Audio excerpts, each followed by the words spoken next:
Wait, what am I doing? I got my pants on. Oh, take these off. So where's the start of the episode? Don't even need to write one.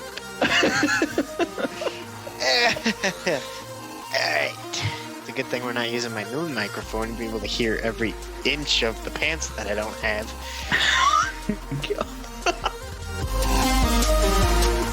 He once owned 20 puffles on Club Penguin.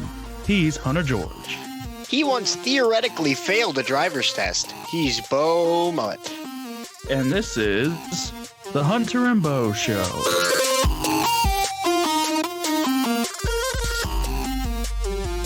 So, Hunter. Yeah. You once owned 20 puffles. Yeah. Club Penguin. Yeah. I have no idea what that means. You've never played Club Penguin? No. Did you have a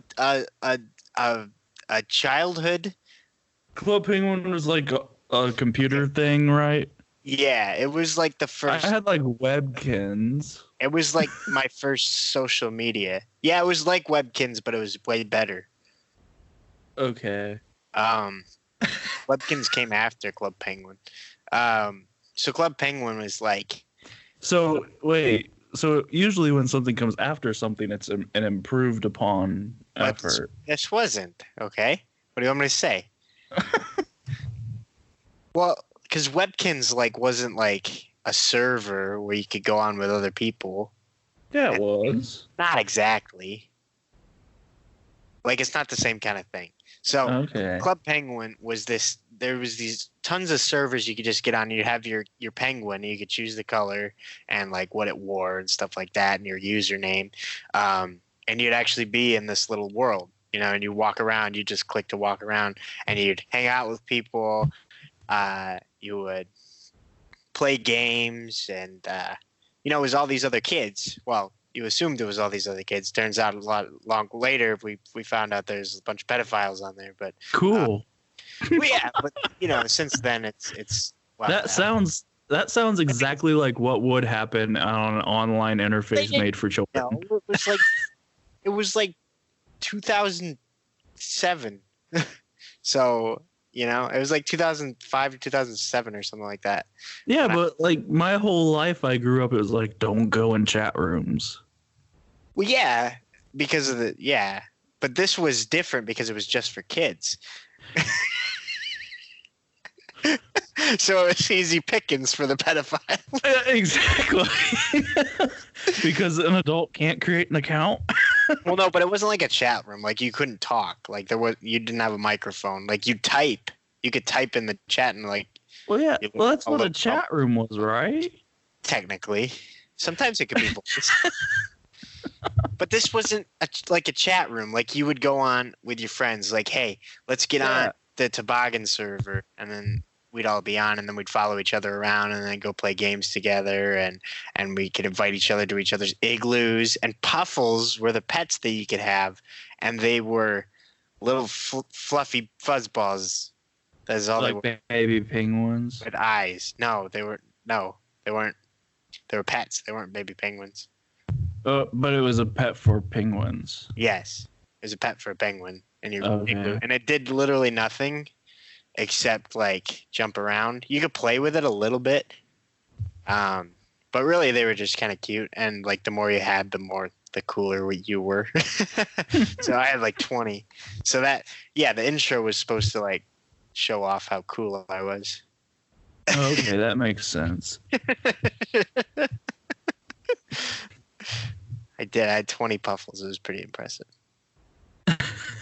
And you could be a member. Like, you could pay to have a membership, and then you'd be able to get all these like cool clothes and cool customizations for your igloo, cool puffles and stuff like that. And I asked my mom. I was like, "Mom, can I have a membership to Club Penguin?" And she said, "How much is it?" And I was like, "I don't know. I'm a kid." And then we went and looked, and she said, "No."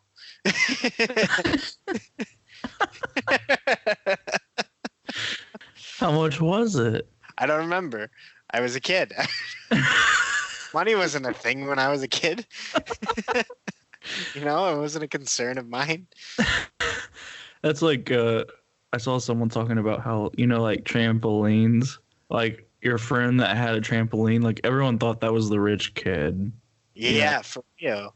I Like always wanted a the trampoline, like that went to the wealthy families, and then you like grew up and you found out that a trampoline's like $100 and it's like actually very attainable. Yeah, no, I always thought that growing up, and then when I was like 10 or 11 or something, we finally got this little trampoline in the backyard, and I was like, "Oh my gosh, we're rich! What are we rich. we doing here?" And yeah, We're the trampoline kid. but it was just slightly better than one of those mini trampolines that you could put in your house. Oh, okay. So it wasn't very good. So I was like, "Oh, so you were like, we we're haven't, not trampoline we're kids. getting there, but we haven't made it yet." No. We're almost Club Penguin membership. Club. We were almost there. Not quite. We're almost club pimp. Club Pimp, yeah. But I remember there was this pizza making game that you could play on Club Penguin. Yeah, 'Cause Webkins had one too. No, this one was better. Shut up.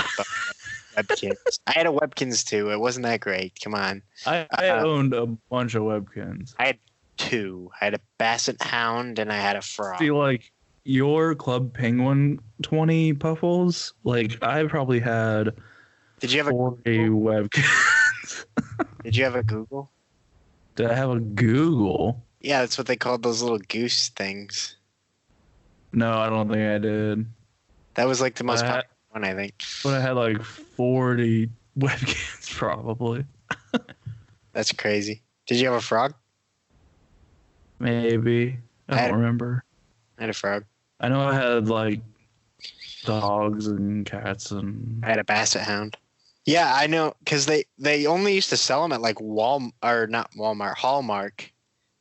we always you could get them at Big R and Hallmark. I don't know what Big R is. You don't know what Big R is? That must just be like a redneck Indiana thing. I guess I've never. It's heard like a Big R. farm. It's like an outdoor like farm store. So we're going to Big R. I don't know why it was called that. No, that's like if I said, "Oh, I could get it at Wegmans." But you know what I actually did is I got a bunch on eBay for like really cheap. See, I never knew that you could online shop when I was a kid, so I used to always just. That's go like because your mom didn't want you to know. Probably, yeah. So anytime we were at the store or something, or if we were near a Hallmark, I'd be like, "Mom, can we go to Hallmark?" And so we'd stop in and I'd see if there were any Webkins, and usually there was like two, and they weren't that good. Mm-hmm. Sometimes they had them in vending machines. Not vending machines, but Wait, what? Those crane games, you know? Oh yeah, Yeah, sometimes I had them in those. yeah. Now you can't give them away. Why? The website died. It was a fad. I know it only lasted like a year, didn't it? No, it lasted a little longer than that. It lasted. I think it was on for like 5 or 6 years. That's longer than a year. That is. Tell me how you theoretically failed a driver's test. What does that even mean? So, No, don't start with so. well, There you go. you see. Is it a well or is it a sea? What kind of body of water are we talking about here? I don't know if a well is necessarily a body of water. Is it a container of water? That'd be a better way to call it. Then what would you call it? Anyway, so I had like the super strict driver's ed teacher who hated me. Mrs. Armstrong. No. Oh. And my I was in driver's ed with my cousin who got the fun, relaxed driver's ed teacher. And so Is there such thing?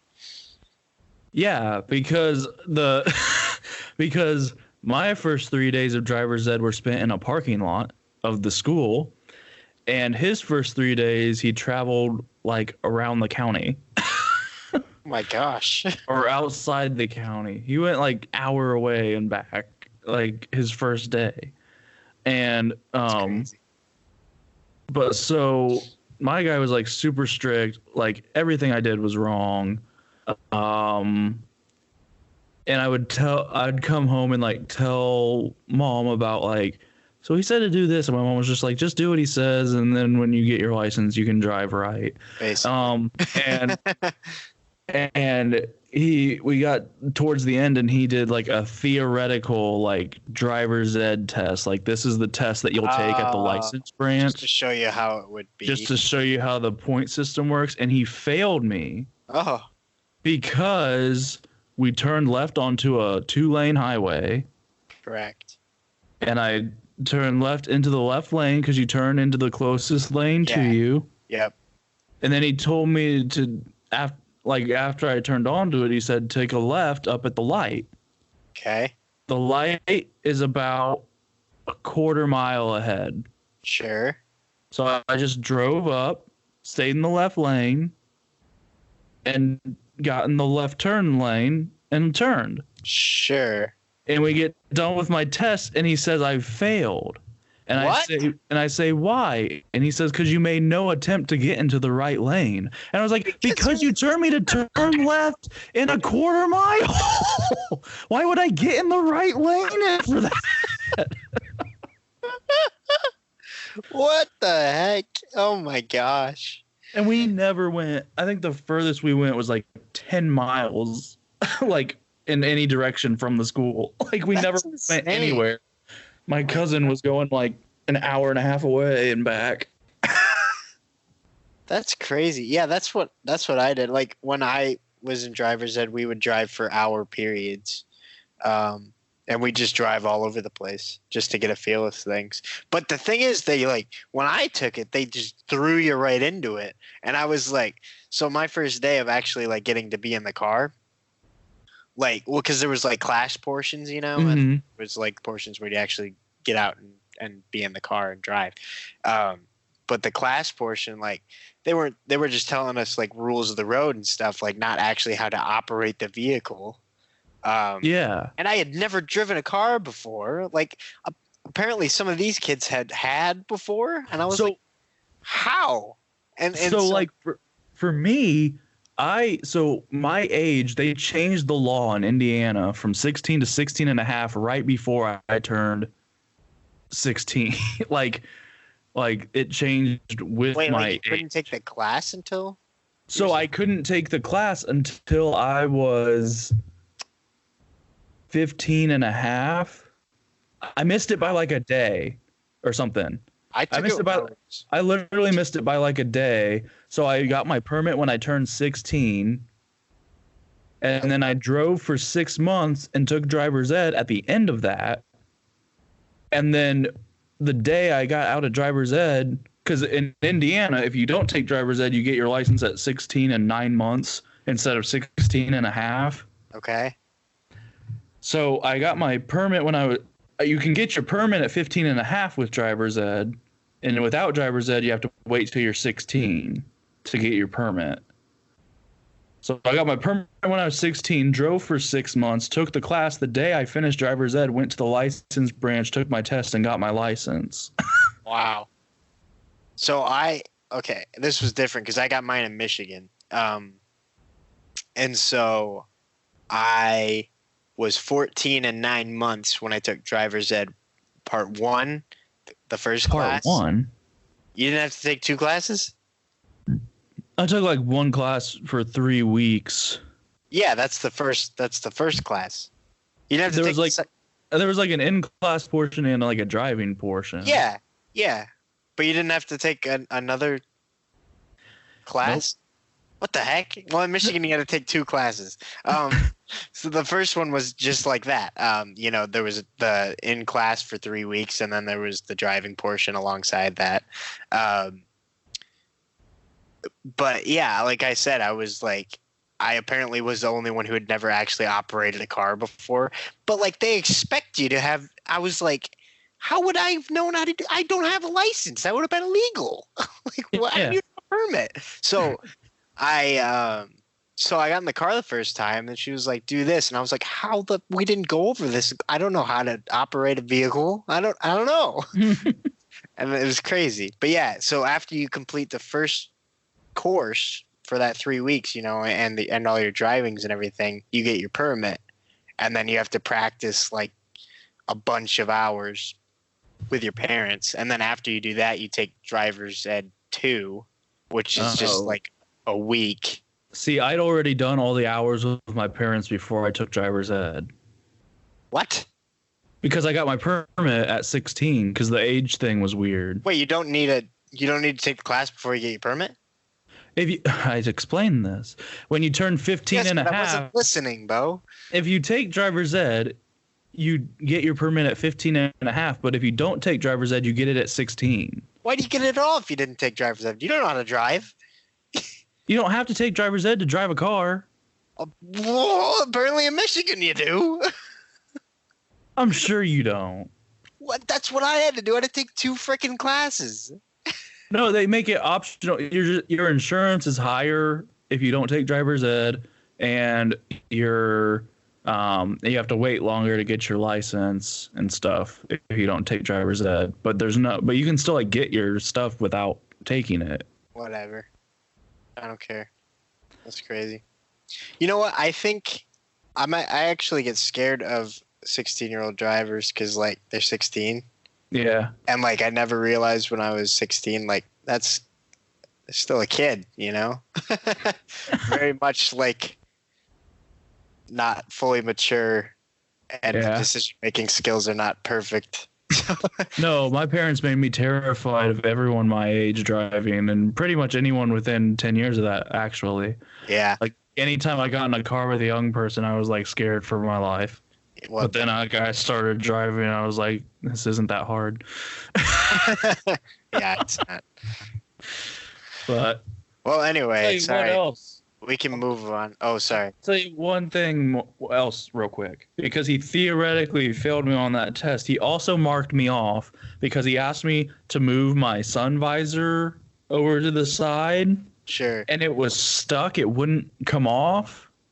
And he marked me off. And I said, well, why'd you mark me off for that? It was the car's fault. because I was like, well, it was stuck. And he was like, oh, and he went to do it. And he had to use both his hands to yank it off. I was like, I'm not going to take both my hands off the wheel to focus on pulling the sun visor off. So, but he marked me off because, well, when you're taking the test, they like to see that you know how everything in the vehicle works. Oh. I was like, I know how the freaking thing works. You pull it and it goes. The car, it was stuck. See, my actual driver's test was super lax. My actual driver's test, I didn't miss a point. Exactly. I missed one because everything I didn't turn he into told the first me was lane a and lie. turn the second lane over, Mm-hmm. You're supposed to turn right into the first lane available. I did. And I knew it was wrong when I did it. I don't know why I did it. I was nervous, I guess, because the guy was scoring me, and so I was like, ah. Well, but, he kept telling us, he's like, they'll try and trick you. They'll take you to a one-way road and tell you to turn the wrong way. So, and if you listen to them, then you fail. No. And if it did, that should be a lawsuit. That's This guy was super lax, and he was just like, all right, let's take a little drive. Hey. Yeah. And then, we got to the end, and I was supposed to turn back into the building where we started, and it was a left turn. And I was waiting to turn left because there was oncoming traffic, and there was cars just going around me. It was a one lane road. And there was cars going around me, off the side of the road, how people do that, want to get by. And then the guy's like, all those people would have just failed. All those people, you're doing good. And I was like, thanks. He's a nice guy. He even let my dad come with me. I was like, oh, it's nice. My dad right in the back seat. Yeah, well, that's my cousin. So he had the relaxed teacher. So my parallel parking, I had 2 cars. I had one front, one behind. I had a parallel park, and he had no cars. They just said pull over to the side of the road. There you parallel parked. Really? Yeah. We used cones in the parking lot. Yeah. Anyways, let's move on. Yeah. Enough car talk. Let's talk about Black Widow because I like, Okay. Can we talk about that? Is that okay? Yeah. All right. So the Black Widow trailer just came out this week at the time this was being recorded. I always have to say that now because we end up putting it out like a week later. And it was pretty, well, I gotta say, it's pretty freaking awesome if I do say so myself. Mm-hmm. But then again, it is Marvel, so it's always gonna be, Mm-hmm. It's interesting because we've never gotten a Black Widow trailer before. Yeah. This was the very first one.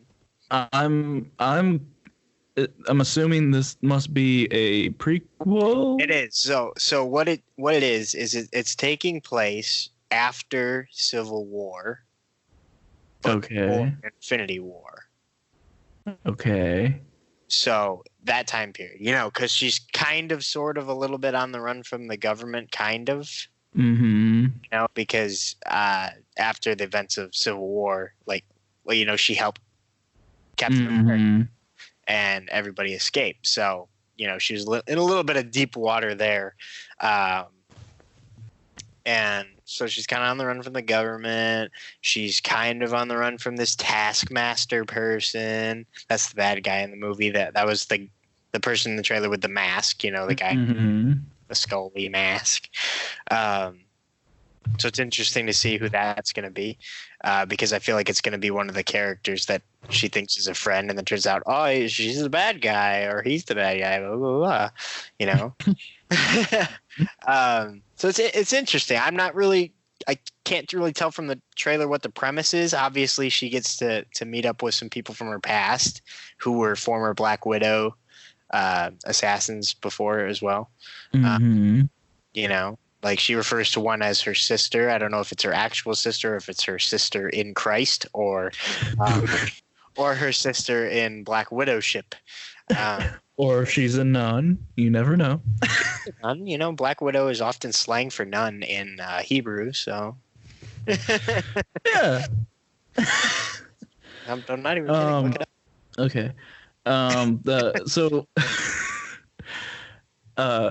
It's exciting to have a new Marvel movie coming because we haven't had one since July. Correct. And which was Spider-Man: Far From Home, by the way. Yeah. And isn't that crazy that we can complain about that now? Like, we haven't had one since July. Come on. Yeah. Yeah. But we're really gonna be complaining when we don't have one after this for a year. That's true, isn't it? This is gonna be This will be the only one next year. 2020, yeah. They're coming out with some TV shows. I think WandaVision and Falcon and Winter Soldier are coming out in 2020, correct? And Loki.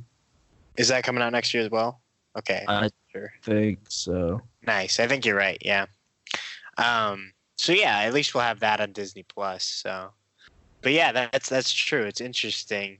And I like that they're bringing David Harbour into the MCU. Mm-hmm. The guy from Stranger Things that you haven't seen. Yeah. And he's playing Red Guardian, which is he's the Russian Captain America is what he is. Okay. He's Soviet, I guess, because he was made in the Soviet era and then continued on even after the Soviet Union fell. He's Captain Soviet. No, he's Red Guardian. So yeah, it's interesting to see him. He's going to be a fun time. I love David Harbour. He's just a fun kind of actor, Yeah. I heard that Hellboy was terrible that he was in, but I used to go see it because I like the Guillermo del Toro one better. So you don't know if you like it better. No, I do know. I do know. I do.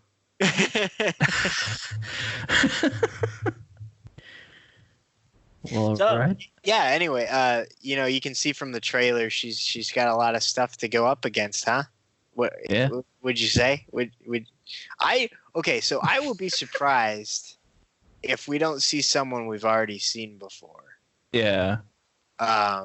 I've heard that Robert Downey Jr. might make a cameo as Iron Man because he wouldn't. Yeah, he would have been alive then. Yeah, he would have been alive then. Not that he's dead now. In case you haven't seen Endgame, it has been. No, Endgame can be 7 months. 7 months. That's how long I've been living in my apartment for 7 months. That's about the same for me. It's been 8 months. That's not quite the same. It came out in April. Oh, it is December, isn't it? Yeah, it's December. Yeah, about the same as I've been in my apartment. Yep. Yeah, but I'm excited.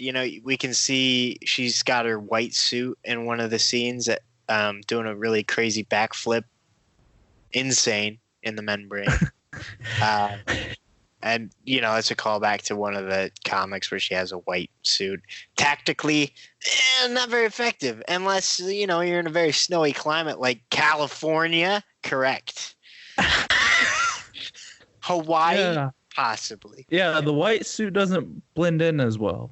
No, unless you're in like the tundra, such as Antarctica. Mm-hmm. Maybe that's where she'll be. I don't think anything happens in Antarctica though, other than like ice caps melting. Yeah, well, that's more north. Antarctica is north and south.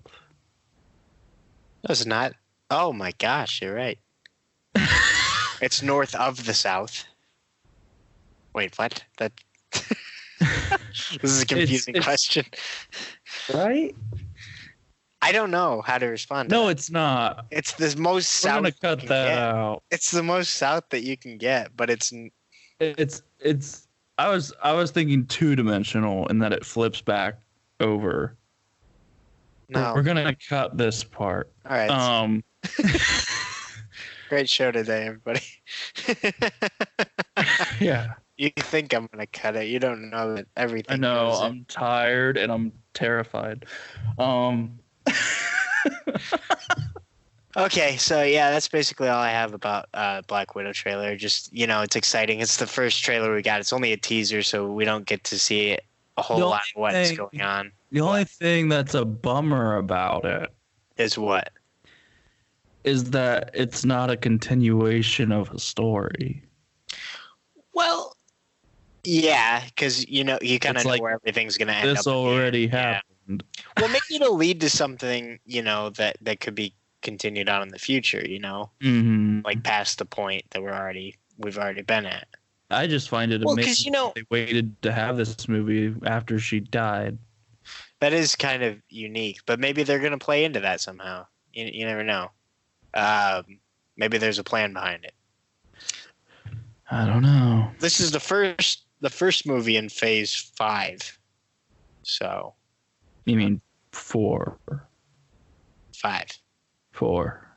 5. 4. 4. We haven't had a Phase 4, Hunter. Yes, we have. No, we haven't. It's Black Widow. What? So this is Phase 4. This is. Far From Home was the last movie of Phase 3. Correct.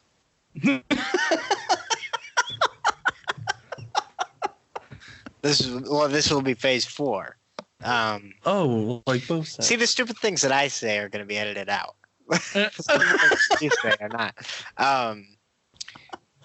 And so, yeah, I feel like it's going to have to set up something at the end of this. If it doesn't, that kind of a disappointing. First movie of a whole phase, it's got to set up. So this is basically Marvel Part 2 because phases 1, 2, and what?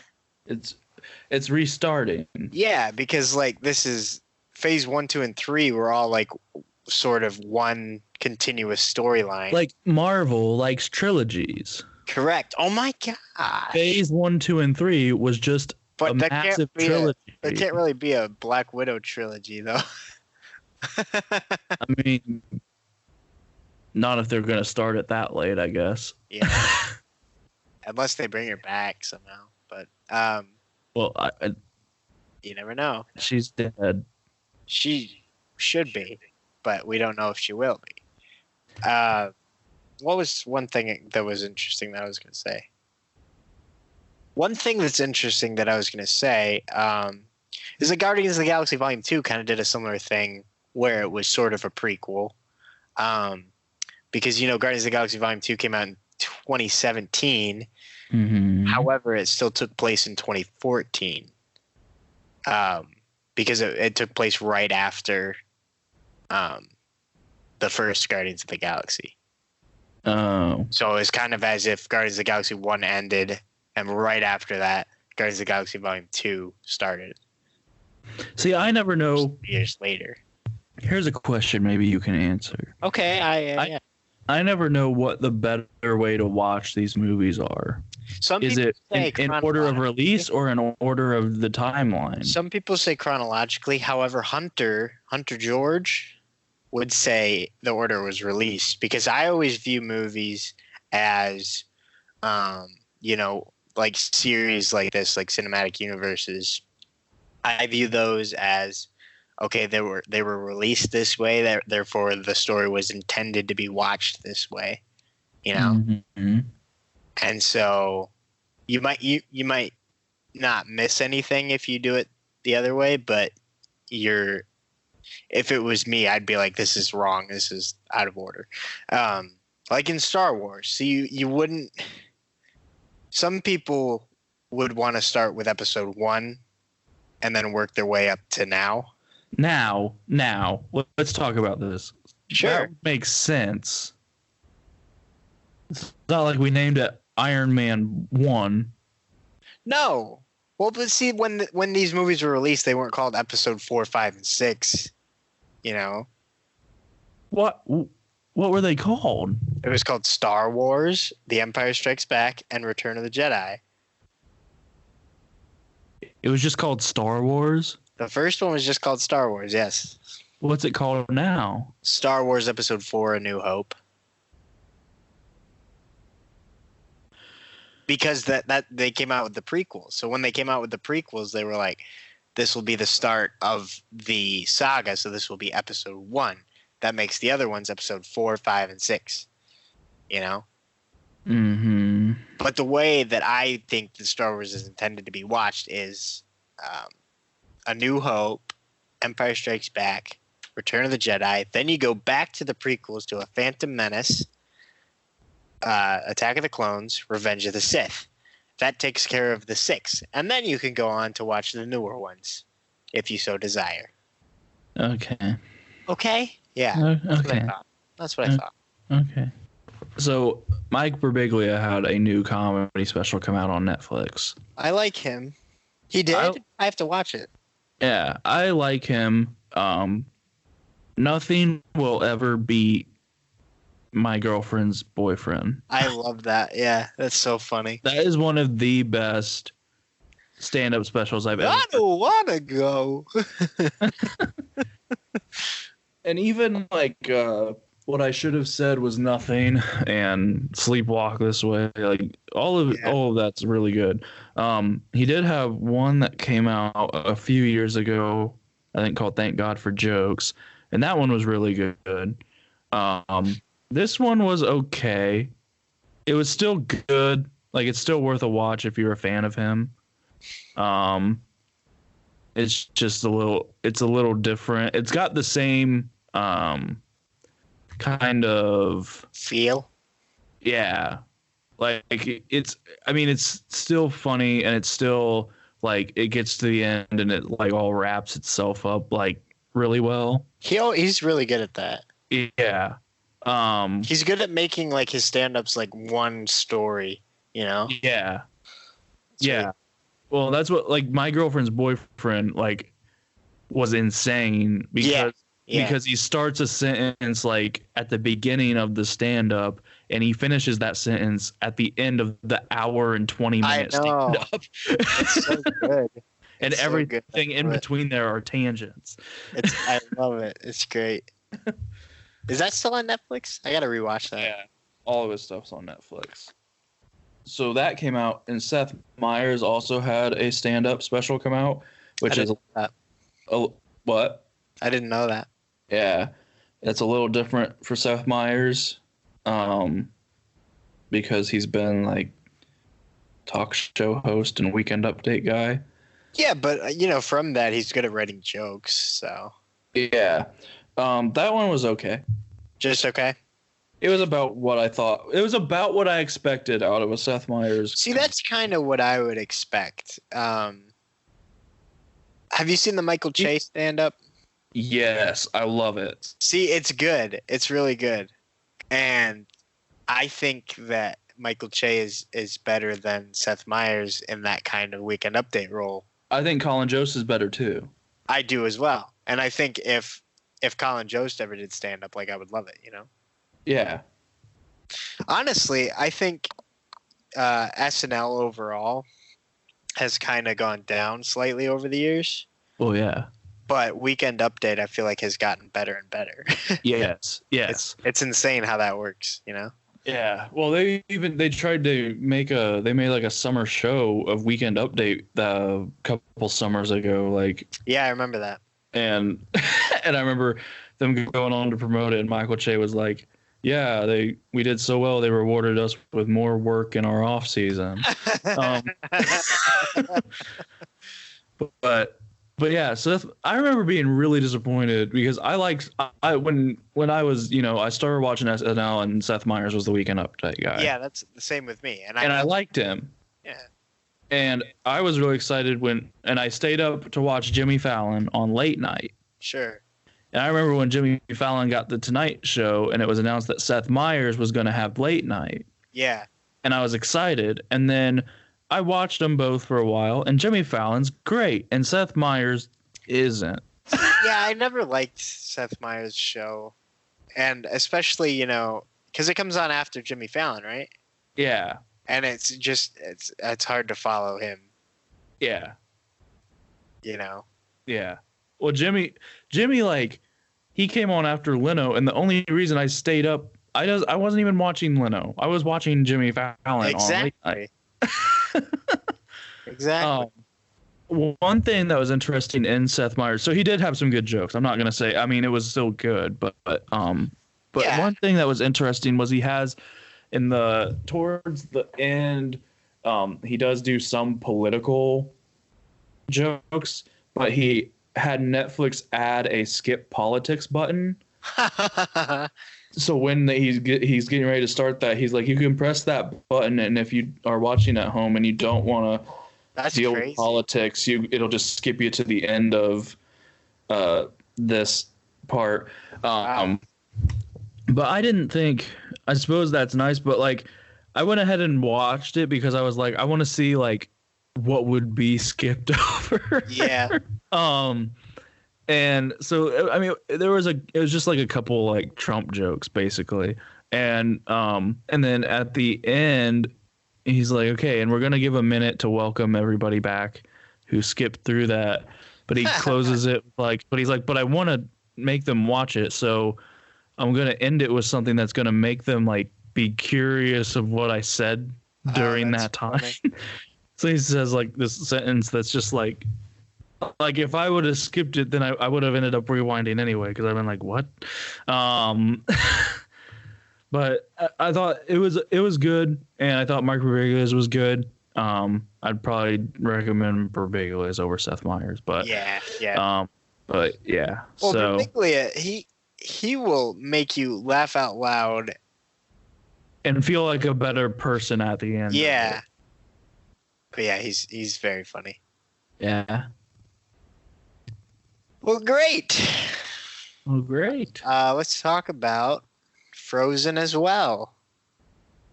Well, Frozen 2. It's not called Frozen as well. Yeah, Frozen also. So this movie was great. Really?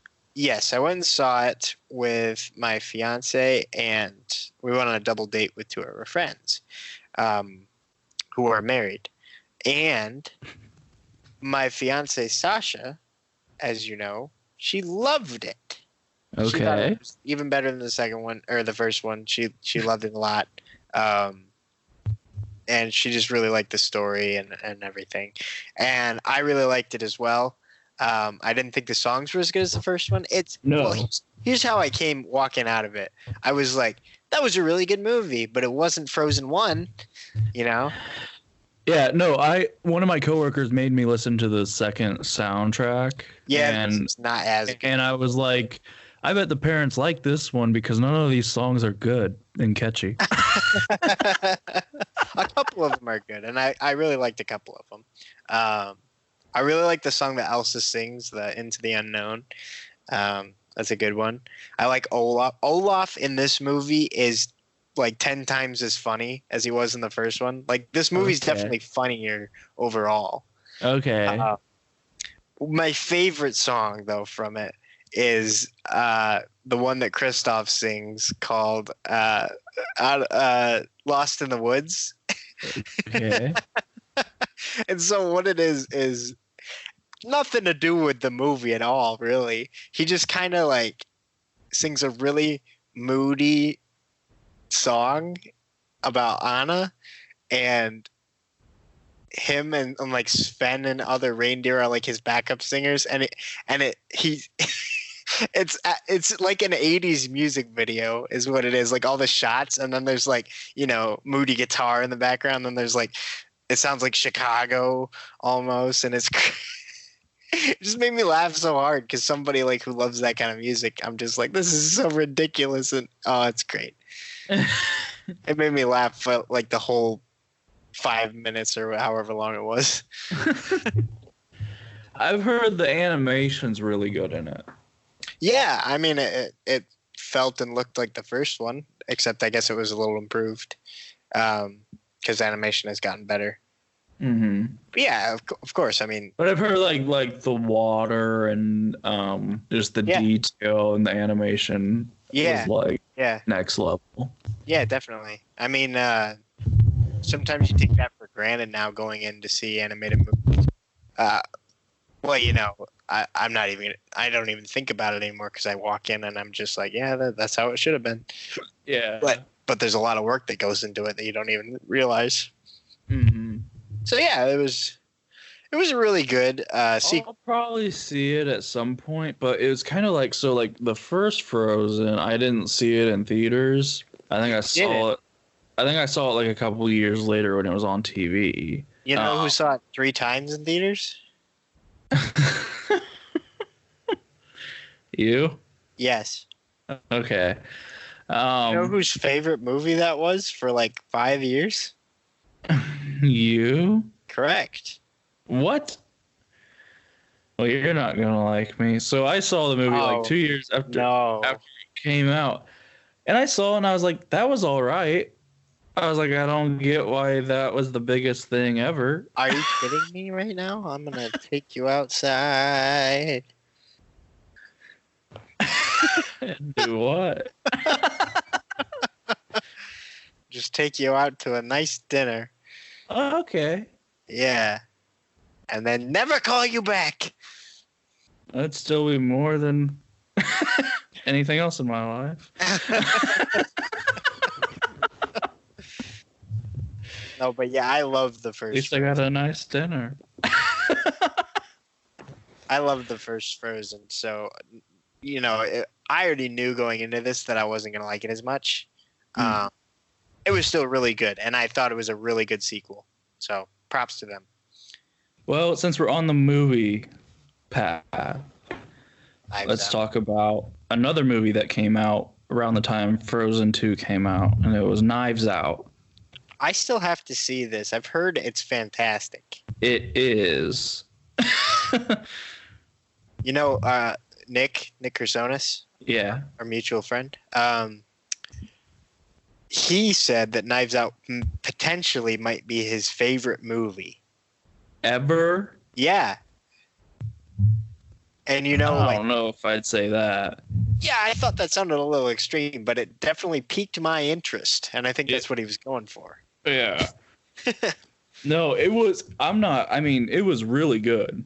No, there's a lot of twists and turns. Like, you never okay. So here, what they do is they make you, it's like oh, I got it figured out. And then it's like, oh, no, I didn't have it figured out. And it's like, oh, but I have it figured out now. And it's like, oh, well, I did, but I didn't know that. And then, and yeah. then at the end, there's like 7 twists, like back to back to back to back to back, gosh. where it's like this happened, and you're like, oh my gosh, that's how it ends. And then they're like, no, but this happened, and I'm like, oh no, that completely switches everything. And they're like, but this, and then like, oh, and then they're like, but that, and I was like, holy cow, what is going on? And then it's crazy. And Chris Evans was great. He was great. Okay, so I saw. How was Daniel Craig? He was great. I love Daniel Craig. But yeah, that's what piqued my interest when I saw the poster for it originally. Because the first time I heard about this was like earlier this year, and I saw a poster when I went to see another movie in theaters. This was before even a trailer came out, I think. And so I saw Daniel Craig and Chris Evans, and I was like, well, I'm going to see this movie no matter what it is. And so, yeah, and then I really need to go see it because I've heard that it's almost like, they tell you what happens in the beginning, but then like you have no idea going in the rest of the movie. So no, I mean, and not only do they tell you what happens in the beginning, they tell you what happens like. I'm trying to remember how long the movie. It was like 2 hours and 10 minutes. It's probably like 40 minutes in you find out like what happened. Except you know already. But during that 40 minutes, like you think you know kind of what happened. Okay. And then you find out what actually happened, and you're like, "Holy cow!" And then it like jumps back. Like it was just constant twists. That's crazy. I'm excited to see it. I like movies like that. Yeah. Because that means that it's like really good writing when you can pull off something like that, Yeah, and Chris Evans wears this sweater in the movie that has taken the world by storm. Why? I don't know. I just saw like everyone's looking to buy this sweater that he wears. Like it's gotten really popular. Is it a cool sweater or something, or is it just like a sweater? I mean, it's like a knit sweater. I mean, it's just like a big puffy knit sweater. Chris Evans sweater. Oh, it's like the first thing that comes up. Oh, that does look comfortable. Yeah. That's so funny. It's not like a special sweater. No, it's just like a puffy knit sweater. Yeah, it's like a generic sweater. That's funny that everybody's freaking out about that. Like, yeah, it's a cool sweater. It's $179. Holy crap. Yeah. Oh my gosh. That's crazy. Okay. Well, anyways. But he was phenomenal. I guess Nick was probably kind of right in a sense because what you thought happened. But Nick didn't tell me. But what? Yeah, Nick didn't tell me that part. He just said it was his favorite movie, he thinks. Oh. Well, I thought you said someone told you like somebody what happened at the start. It was my teacher. Oh. Well, basically, yeah. Like what you think happens. But how it happens is not how you think it happened at all. Huh. Interesting. That's crazy. And it's really good. I want to see it. Maybe that'll be my next movie that I see. Maybe, Bo. Maybe. Mine will probably be Jumanji. Oh, yeah. Man, there's so many movies out this month that I need to see. Well, I mean, Knives Out came out in November. Well, yeah, but it's still out now, is what I mean. Yeah. Because, like, last month I already had a bunch of movies that I had. There's a bunch of movies in right now that I could see this is the season, Yeah, like 21 Bridges. I feel like that's a decent movie. Yes, and there's just a ton. Queen and Slim, I really wanted to see. I didn't know about that one. It's like Bonnie and Clyde. Kind of a remake, sort of. Harriet is out. I want to see that. It's about Harriet Tubman. Yeah. Jumanji. It's just Star Wars, obviously. Will come out later, and I won't need to worry about it. I'll go in the empty theaters while those are all packed. Jeez. Ford versus Ferrari, I was like, whatever. I could see that or I could not. Yeah, I heard it was good, but I don't know. Midway, I wanted to see. Last Christmas. Yeah, Midway I wanted to see because Nick Jonas is in it. He is? I heard it's good. Well, Nick Jonas is in Jumanji, too. So Exactly. I wanted to see Last Christmas. I wanted to see... Yeah, I'm not a big rom-com guy. I wanted to see Waves. Just reminds me of my lonesomeness. Yeah, exactly. I wanted to see Waves. I think that might be it. But that's a lot of movies that I want to see this month. Oh, I wanted to see The Good Liar. I wanted to see Mr. Rogers. That's a really good movie. I actually have that to talk about, and we can talk about it next. Let's do it now. Cool. So, A Beautiful Day in the Neighborhood, Mr. Rogers movie. A lot of people think it's like a biopic of Mr. Rogers. I heard it's disappointing. From who? I mean, I heard not that it's a disappointing movie, but that it's not what you think it's going to be. Well, a lot of people go in thinking it's going to be a biopic about Mr. Rogers, which that's not. A biopic? Biopic. A biopic? That's how I say it, okay? Because it's a biography picture. A biopic. A biopic. Whatever. It's if you're thinking it's that, then you're going to be in for a surprise. I wouldn't say you're disappointed. The way I see it is basically the whole movie is an entire episode of Mr. Rogers, except it's geared toward adults. Because, if you watched Mr. Rogers growing up, like... It was only 22 minutes long or something. Yeah, and it was... So how is this movie like an episode? I'll tell you idiot! So if Mr. Rogers would hear, he would say, "Don't say that," but he's not. So yeah, every episode of Mr. Rogers, was about helping kids deal with their emotions and helping them learn how to be a kid and how to be a person. Mm-hmm. It was kind of like How to Be a Person by Hunter George, the book I wrote when I was in high school. And so this movie is almost like a giant episode of that geared toward adults. So what it is, like, it starts out with Mr. Rogers on a show, and he says, we're going to deal with anger today, blah, blah, blah. And it shows like a few characters, and it shows the guy that the movie's about, and he's a journalist. And then it goes into the story. And so this guy has like some real adult problems that a lot of people go through. It's really relatable. And you can tell that at certain points, like he ends up meeting Mr. Rogers, and Mr. Rogers kind of helps him through stuff. And Mr. Rogers, when he talks to this guy, you can tell that he's not just talking to the guy, he's talking to the audience and helping them deal with this kind of stuff, And it's very Mr. Rogers-esque. Like, it captures the essence of Mr. Rogers very well. And basically all he was about and everything he cared about. And so it almost is like a biopic. I've heard you feel really bad about yourself because you're like, well, I thought I was a good person, but I'm not that good.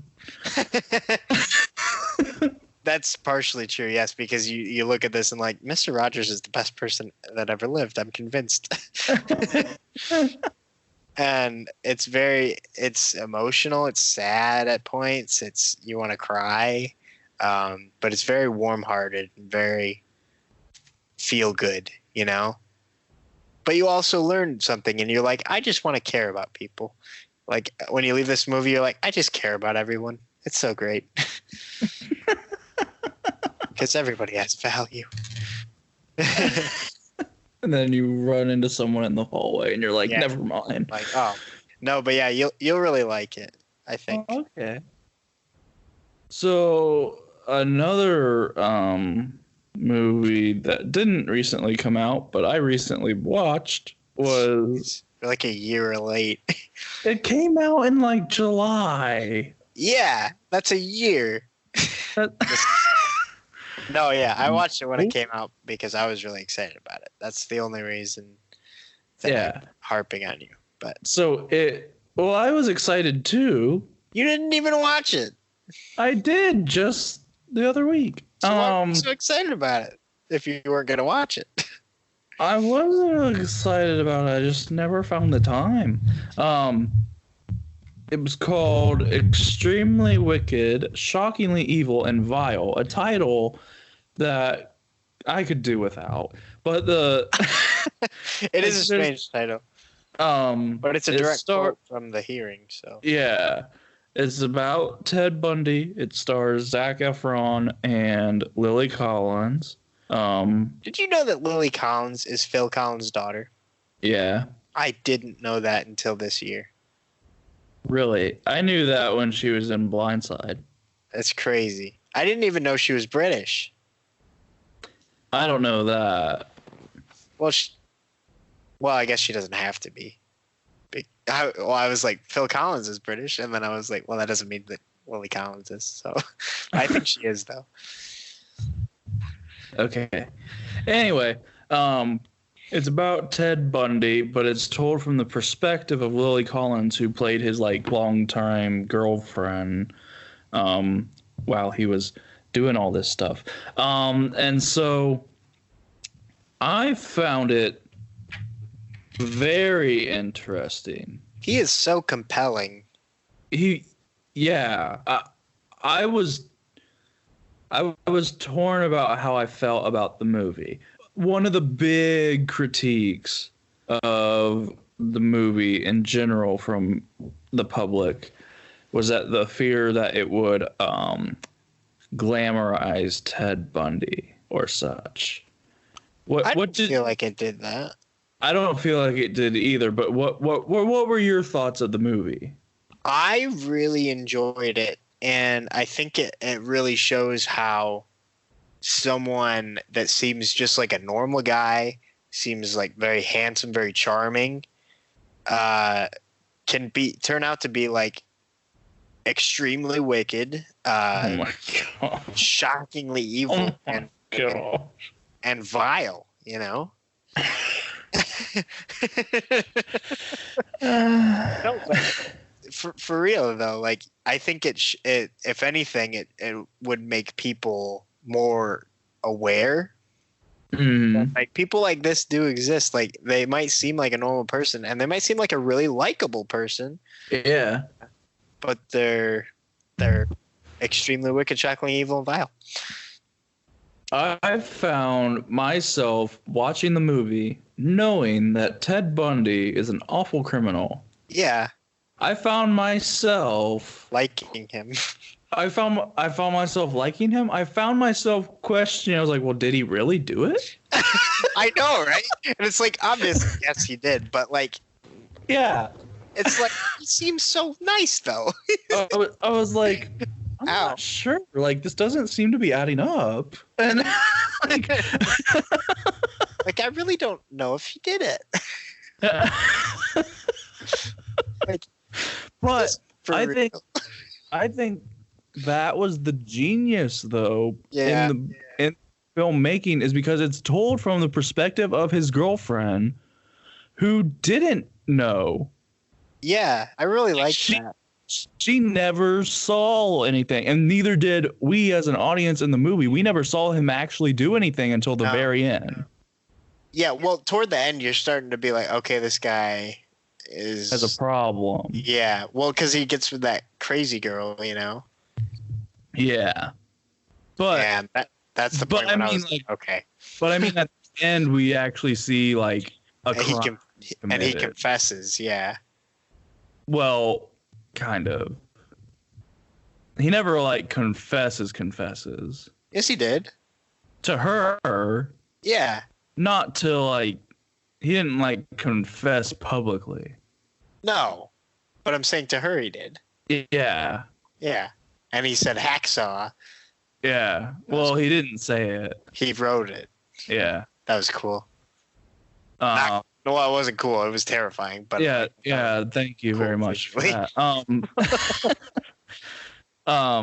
But so like we don't see anything like in the beginning, so we basically see what she sees, and it's just like this guy who seems like never shows any evidence or anything until the end. Yeah. No. Crazy. Now I always am interested with movies like this of like the historical accuracy of everything. It's so pretty accurate, I thought. Yeah, so I Google like, fact versus fiction or whatever of the movie.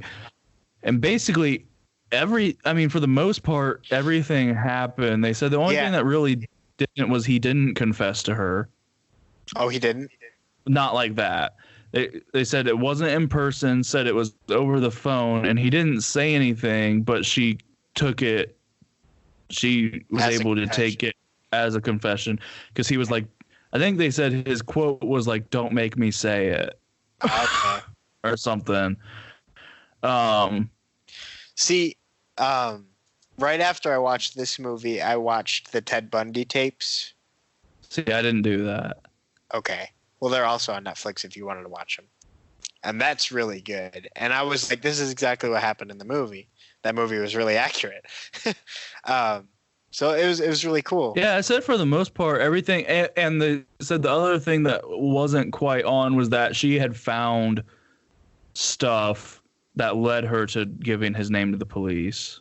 Like she didn't just out of the blue say, "Oh, he matches that description. I'm going to go ahead and give him his name." Well, see, another thing that I think is not quite as accurate. I think that Zac Efron is significantly more handsome than Ted Bundy actually was. No, see, I think the same thing. I look at Ted Bundy, I'm like, he's not really that good looking. Now, to be fair, there aren't a lot of men that look as good as Zac Efron. Correct. But it described Ted Bundy as like a really handsome guy. And I'm like, he's not that great. Come on. I did see some other photos. Like I saw like one photo, it looks real bad. But some other photos, it looks closer. Yeah. Well, I think Zac Efron does look a lot like him, but like him if he was 10,000 times more handsome, Sure. But yeah, I just found it really an interesting film, and it really messed with my mind. Yeah, no, I agree. Because there's like times where I was like he escapes one time, and I was like rooting for him. Yeah, it's like, yeah, man, go. When he jumps out the window of the courthouse. Yeah, and that actually happened. Yeah. Yeah. Or when he popped out the light, crawled through the ceiling. Oh yeah. And when they said like everything like is the first national televised, like it was just a lot of media and a lot of like all these like college girls showed up to the trial because they were all like in love with him, and they're like, you realize he's on trial for murdering like 12 women. That's crazy. And they're like, I don't care, he's handsome. Yeah.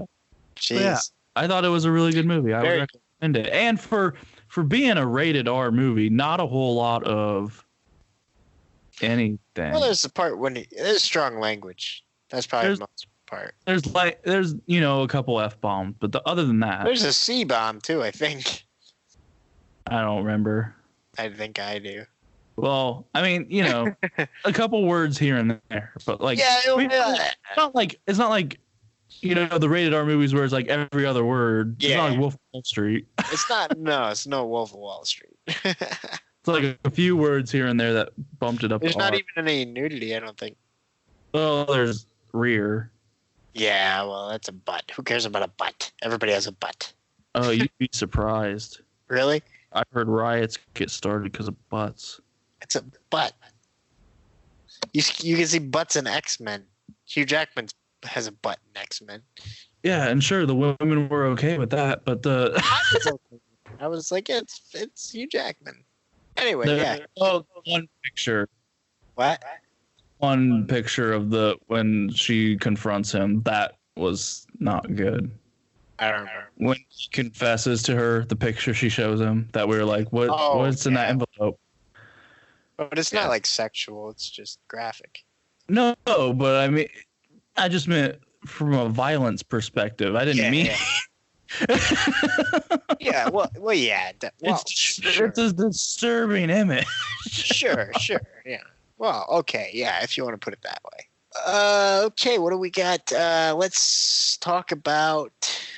Is Free Guy a movie? Free Guy, yes. I wanted to talk about Free Guy. That's a new trailer that just came out for a movie with Ryan Reynolds, Taika Waititi, and the guy from Stranger Things that plays Steve. Oh, no. Joe Keery, that's his name. And so basically, it's a movie. It's GTA 5 Online, the movie, basically.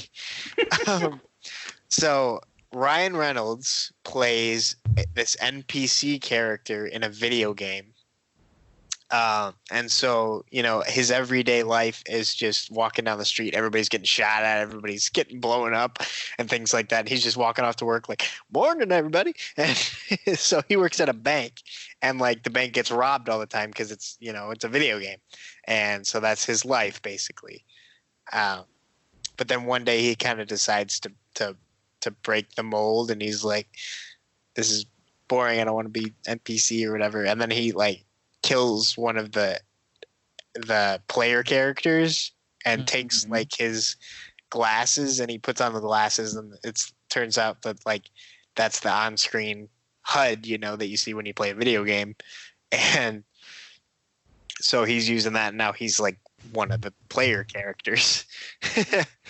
So it looks funny. It looks very different. Taika Waititi is involved. He's one of the co-stars, and him and Ryan Reynolds together. We haven't seen that since Green Lantern, so. And that was a great film. No, I'm just saying, like, they're both hilarious, so I'm excited to see them together again.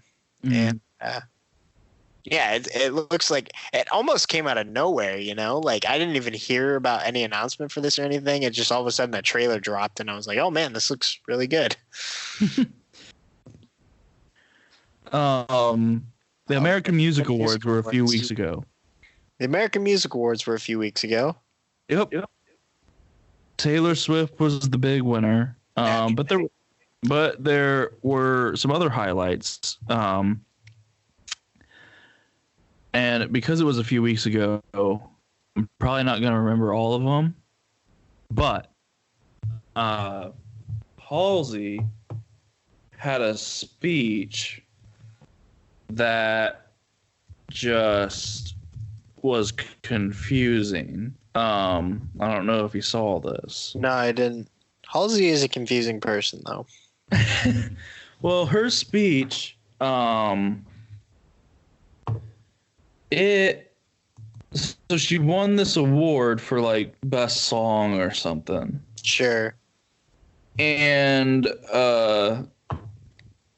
she gets up there and she's just like bashing awards as she's accepting an award. Like awards in general? Yeah, she was like, this trophy used to mean so much to me, but now it's crap. But now it doesn't, and like a whole thing. Jeez. It was really a dig at the Grammys because Halsey's not nominated at all in the Grammys. The grandmothers.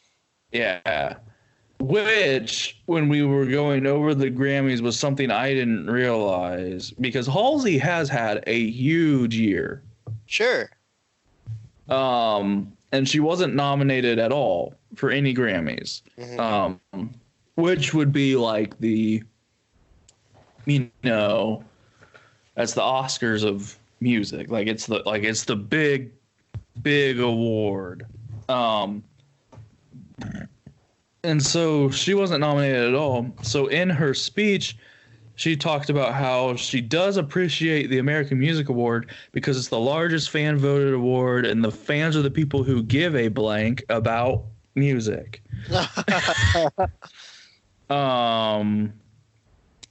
So her speech was just, it was confusing at first, but once it came together, it was like, yeah, that was a pretty good speech. Taylor Swift had a big, long performance. It was like a medley of a bunch of her songs, and apparently there was a lot of hidden, like,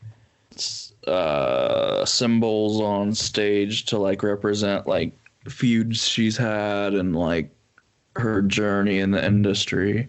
Interesting. And she was joined by Halsey and Camila Cabello. Good.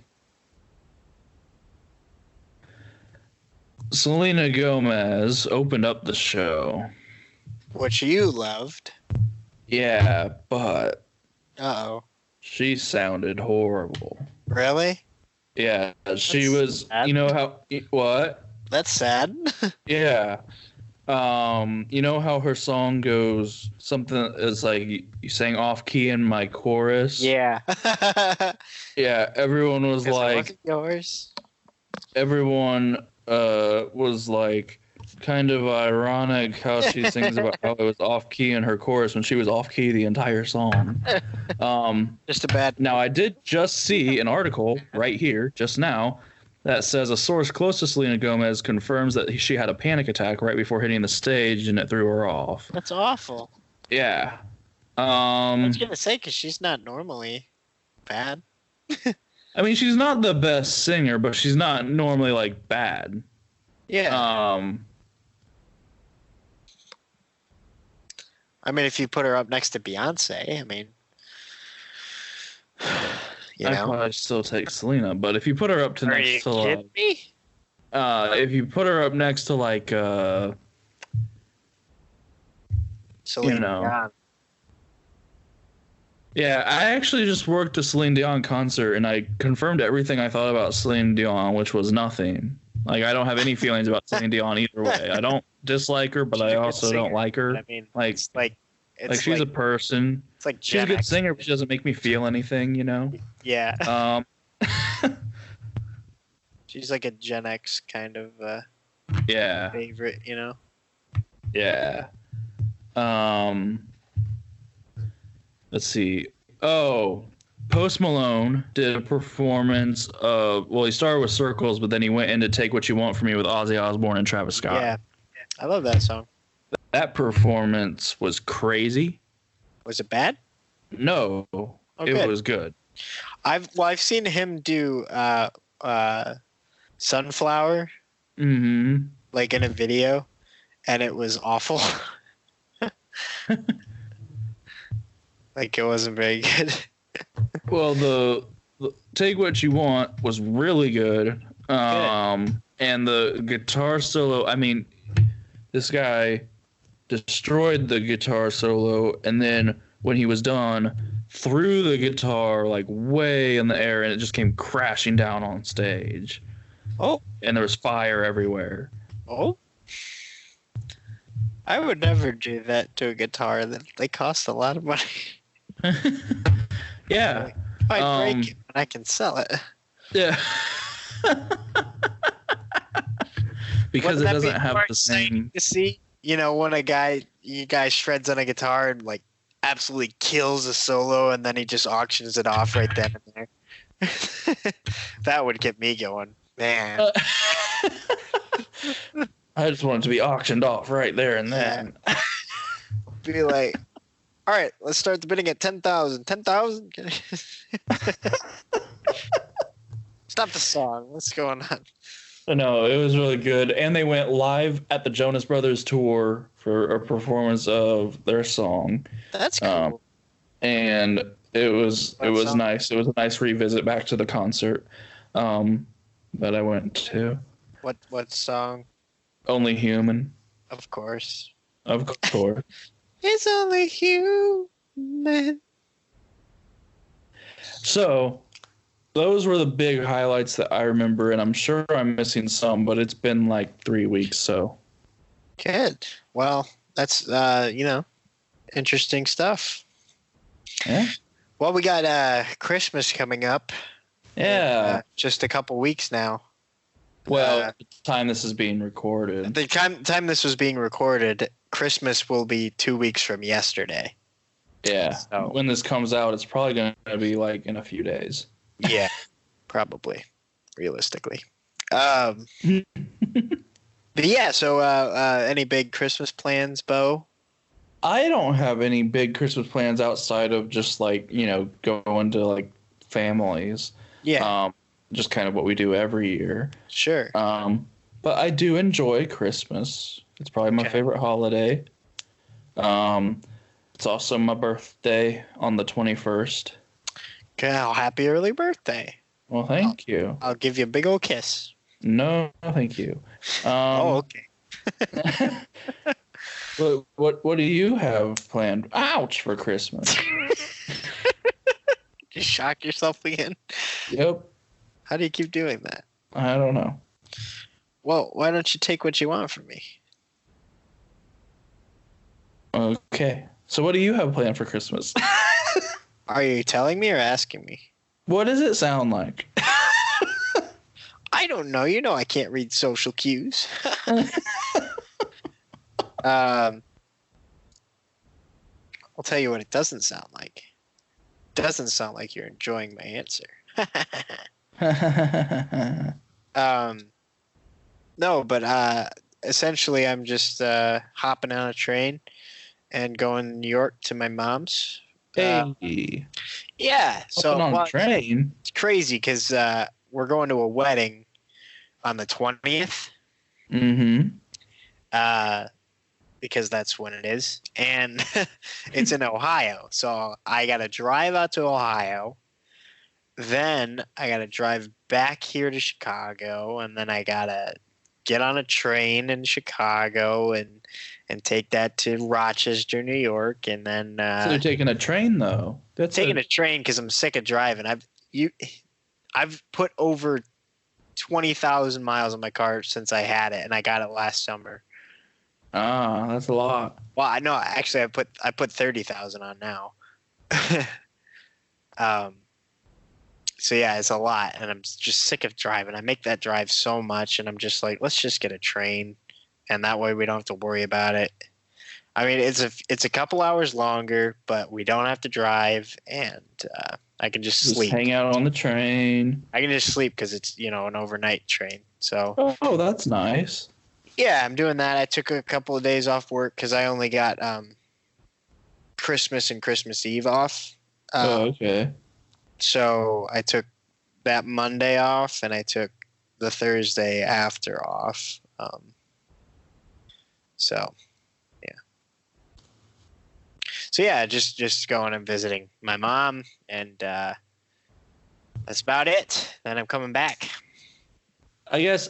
I don't know what to talk about with Christmas. I guess let's do Christmas movies. Do you have any Christmas movies that favorite?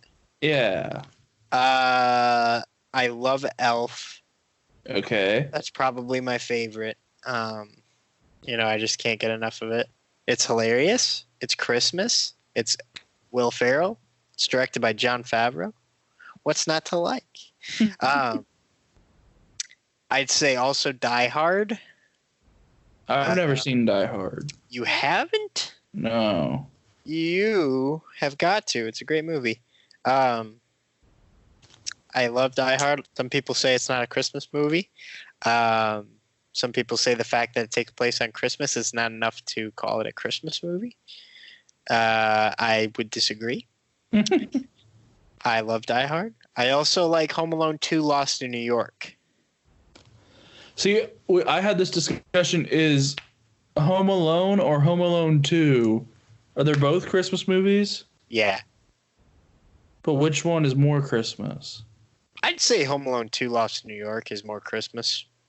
I think the first one, they just set it on Christmas, but then the second one, they kind of worked it in with the theme of the movie. More. They're in New York now on the second one, and there's the big Rockefeller Christmas tree, and there's pigeon ladies that do magic things. There's toys, a toy store, and charities and stuff like that. So I'd say that one is more Christmassy. They're both Christmas movies, but yeah, Merry Christmas, you filthy animal. And Donald I've never seen Home Alone. I think I might have seen Home Alone 2. Donald Trump's in the second. Yeah, he didn't even help the kid that's lost. Yep, he's just like, well, he did. He's just said it's that way or whatever. Gave him directions. What about you? There we go. So I think you're forgetting about a movie. Am I? Because my number one, without question, it's not close. Polar Express? No. What about the Polar Express? No. What movie? The Santa Claus. Oh, that is a good one. Which one, though? The first one. Not the third one? No one likes the third. I like the second one a lot. I like the second one, too. But the first one's the best, yeah. But the first one is the best by far, and it's also the best Christmas movie by far. It's good. But it was the reason that I misspelled Santa Claus for several years. That's true. Because I didn't get when I was a kid that it was a pun. No, because, claus isn't a good pun word for kids. Yeah. That's a legal term. Yeah. I never knew that. I just thought that was how he spelled Santa Claus. And so I grew up spelling it with an E. And I just looked like an idiot. Yep. And even today, like, I see Santa Claus, and I'm like, that looks like it's spelled wrong. Why? Yeah, to this day, I spell it with an E at the end. I don't, but, like, I look at it, and I'm like, that looks wrong. Yeah. I would say Elf is probably my number 2. Elf is great. Elf will never not be great. Mm-hmm. Now, there are a couple things here that people enjoy. What? I'm not sure, like Christmas Vacation. Yeah, it's a classic. So. And I've never seen A Christmas Story, but I know it's got a marathon. Everybody loves it. It's a Wonderful Life is trash. No one can tell me. Excuse me? Life was amazing. No. It's a little dated, but it's not bad by any means. I have tried to watch that movie probably every year, and I always get 5 minutes in, and I'm like, this is so boring. I'm not doing this for 3 hours. I like watching Jimmy Stewart be overly aggressive toward everybody. He just always grabs people. He's very grabby. He's like, what do you mean? What are you doing here? So Christmas Vacation, and Home Alone, but I haven't seen Home Alone. So you should watch it. It holds up. I've heard that, but I haven't seen it, so I can't put it, up there for me. Okay. I think the Polar Express is good, but I think it's better when I was what? I like Tom Hanks. Yeah, it's good, but I think it was better when I was younger. Well, yeah, I mean, it's a kids movie. You're always going to think that about kids movies. Not necessarily. There's plenty of Disney movies that I love. Well, name one movie name one kids movie that wasn't better when you were a kid. You mean like one that got better as I got older? Better or the same? I would have to go with Tarzan. Okay, well, you just knocked it out of the park there, didn't you? Threw that back right back in my face. Tarzan's a masterpiece, no matter what age you are. Or Toy Story. Good point. Toy Story actually did get better. Or Monsters Inc. Dang it. Okay. Finding Nemo. You can't name Pixar. The Incredibles. You can't name Disney or Pixar. I can't name Disney or Pixar. No. See, but that was my whole point. Dang it. I don't even know if I ever watched any movies made by another company when I was little. That's a good point. I watched The Great Mouse Detective, which was Disney. Yeah. Dang it. There you go. I watched Fern Gully. Was that Disney? I've never heard of that. That might be Disney. It's about fairies or something. Spy Kids. Oh yeah, Spy Kids. Don't forget about Spy Kids. Fern Gully was not Disney, so that was something that I watched that wasn't. Anastasia, was that Disney? That was Disney. Yeah, I think that was Disney. Why is everything good that Disney? Okay. Anyway. Shrek wasn't Disney. Shrek was DreamWorks, yeah. Anything DreamWorks. DreamWorks is... But I also wasn't big on Shrek. Are you kidding me? Shrek is hilarious to this day. Have you seen the musical? Shrek the musical is to die for. I have not seen it. It's hilarious. But anyway, so here's the thing. I think my third movie, I think Christmas Vacation, Polar Express are up there, but I think my third movie would have to be The Grinch. Oh my gosh, I completely forgot about The Grinch. The Grinch is amazing. Which one? What do you mean, which one? They have multiple. We're only talking about one here, okay? We're talking about Jim Carrey. Yeah. How the Grinch Stole Christmas, directed by Ron Howard. Mm-hmm. That movie is fantastic and will always be good no matter what. And you didn't even put it in your top three. I did think about it because I don't usually think about it as a Christmas movie, even though it is, you know? Clearly a Christmas movie. I know, but I don't. It has Christmas in the title, but when I think about it, I just think of a movie, you know, that I enjoy. Like I don't automatically think, oh, Christmas movie, but it is obviously. Disney does have a new Christmas movie on Disney Plus called Noel with Anna Kendrick and Bill Hader. It was bad. I haven't watched it. Heard it was bad. Well, hey, fits right in with all the Hallmark Christmas movies. Heard those were bad. Yeah, exactly. People still love them. I don't know why. I have no idea.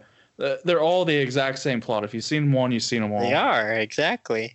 They even have the same actors and actresses. Correct. There's it's probably the same plot, the same actors. They might change the town name. Candace Cameron or Lori Loughlin. Except no, now it's not Aunt Becky anymore because she's in jail. Yeah. So now, like when she went to jail, 14 movies went out of production. And they all had the same plot.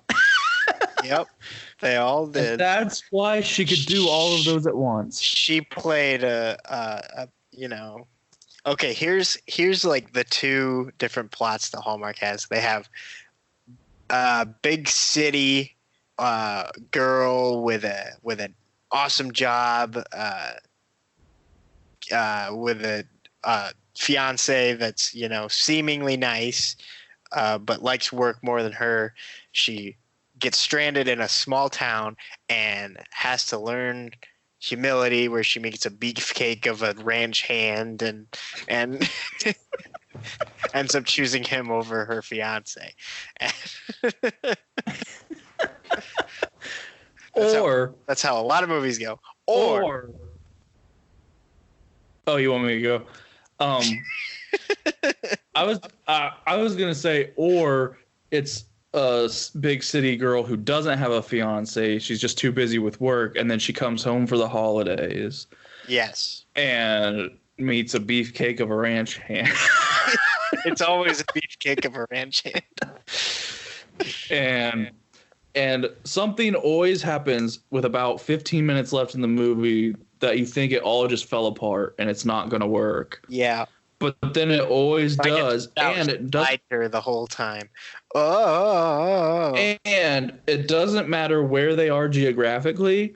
At the end, they will kiss, and it will snow. Yes. It doesn't matter if they're in Texas. It doesn't matter if they're in the Bahamas. It doesn't matter if they're in Mexico. It doesn't matter if they're in California. Yeah. It will snow at the end of this movie. Okay. So the other plot that I was going to say is it's Christmas, first of all, and this girl is struggling to put on a pageant at her local church, and she needs the help of everybody in the town, and there's a stubborn guy who everyone thinks is stubborn for some mistake he did, but it turns out he's actually the nice one, and they fall in love. Or he's a single dad, and he's helping with dad. And he has a kid in the pageant. Yeah. Or it's a mix of the two. It's a big city girl who has a nice job and a fine husband or fiance, and and it's Christmas, and she goes to a small town and gets stranded and has to help the town with a Christmas pageant, and a beefcake of a ranch hand has a daughter in the pageant, and he's just all cynical. That she doesn't know anything, and then she has to learn humility and ends up falling in love with him and leaves her fiance for him. So I have a picture, and it's all like the like the movie posters for Hallmark movies, and they're all the same. They literally are all the same. It's all just white people and they're home for the holidays or Christmas and Christmas in a small town or it's all the same thing. You cannot tell the difference between any of the posters. There's one that's slightly different called A Christmas Prince. There's sometimes our Hallmark movies where royalty is involved for no reason.